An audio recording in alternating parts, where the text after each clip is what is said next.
Hey friends, let's talk about the top 5 ways you know somebody is compatible with you. And first things first, the point of compatibility is sustainability, which means attraction is not on this list because it does not determine if something is sustainable. It just determines if you're interested. So yes, you do need to be attracted to the people.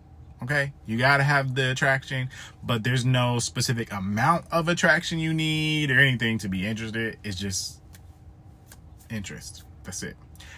Let's get into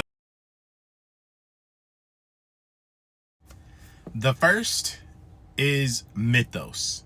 So this is your relationship mythology, also known as your romantic mindset. When you think about mythology, this is the stories that we weave and believe about relationships that determine how we operate within them.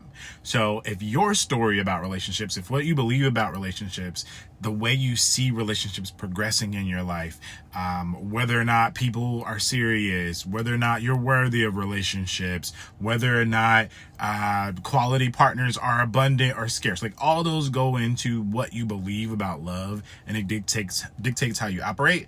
And so if you can't see another person's values, presence in your romantic story, they're probably not a good fit for you, and vice versa. Y'all got to be able to see each other in your stories, see each other in the future together, or else it don't fit. Okay. A is attachment style. So this is the conditioned template that we use to emotionally connect with people, and is based on the relationship we had with our parents and caretakers growing up. And it's measured, it measures 2 different scales. The first is the degree to which we fear abandonment and the degree to which we fear intimacy. So if we have either of those fears, we have an insecure attachment style. And if we have very little fear of intimacy or abandonment, we have a secure attachment style. If you are single with an insecure attachment style, the number one thing you can do to create more possibility and probability for a relationship to last is to choose a partner who has a secure attachment style. Okay? If you got an insecure style, choose a partner who has a secure style. Okay? If you have a secure attachment style, you're most likely to choose secure people anyway, but you can also be in a relationship with someone who doesn't have a secure style. It's not going to affect you as much because you're going to be more chill and more secure regardless of the relationship. You'll give people space when they need it. You'll give people closest when they'll need it. So secure people can kind of date anybody really, but if you're insecure, choose a secure partner. Okay. T is temperament. This is the inherited traits of our personality. And so the specific traits that determine relationship satisfaction are going to be our level of emotional stability. So how calm we are under stress, under pressure, under conflict. And then the second is emotional generosity, which is how much grace we extend during conflict, during stressful situations, when things fall apart. Emotional stability is the most important though, because this determines whether or not you are going to be able to be resilient in the face of things that come up. And so if you don't have natural emotional stability, the essential thing that you have to do is develop emotional regulation skills to compensate for emotional instability. Okay. C is capacity. Now this is my favorite because we don't talk enough about this when it comes to relationships. We're always talking about, the vibes and the feelings and like all that stuff and the emotions, but rarely do we talk about capacity, which includes the skills and resources you need to make a relationship work.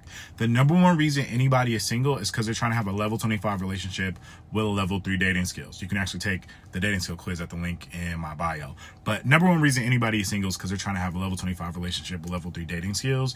And if we don't realize that, we're going to make everything else the reason why we're single. We're going to blame the dating pool size. We're going to blame the quality of the dating pool. It's always going to be somebody else's fault while we aren't in a relationship, or we're going to think we're not good enough. We're going to think there's something wrong with us. And in either of those cases, it's not true. The better your dating skills, the smaller pool you actually need to find someone who's going to be compatible with you and go the distance. Did you know that? In other words, If you don't have good dating skills, you need a much larger dating pool because you need more chances to get it right. Okay? Up the skills, friends. Resources is going to include the time, the money, the space in your life to be able to nurture a relationship. If you don't have time for love, you can't nurture it, so it can't grow. If you don't have enough money to take care of yourself, it's going to create stress, that emotional instability we talked about. So there's no amount of money that you need to be in a healthy, happy relationship. But if you are struggling financially, it's harder to be emotionally stable. It's harder to be emotionally secure. It's harder to see someone in your life story because you're like, ooh, the way these finances is set up, I don't know if I can do this right now. So that's the extent to which money is important. But yeah, skills and resources, capacity. H is hazard free. Hazards are specifically anything that crosses your boundaries or any sort of like toxic patterns or behavior that threaten the safety, health, and longevity of a relationship. You have to respect each other's boundaries. So if you feel disrespected, it's not going to work, right? That's a deal breaker. If you have any toxic patterns that are going to threaten a relationship, also a deal breaker. Deal breaker means no deal. So in this sense, you need to not have any of each other's deal breakers and you need to respect each other's boundaries. So those are the 5 factors: mythos, attachment style, temperament, capacity, and hazard free. If you want a sustainable, long-term, healthy, happy relationship, these are the things you need to be looking for. Now, what about all the other things? What about the height? What about the body type? What about all those things? Friends, let me learn you something real quick. When your list has mostly physical qualities, okay? You want the height, you want the dick size, let's call a thing a thing. You want the money, right? All those physical material qualities. If you are looking for a healthy, happy relationship, those qualities do not predict that. Remember, okay?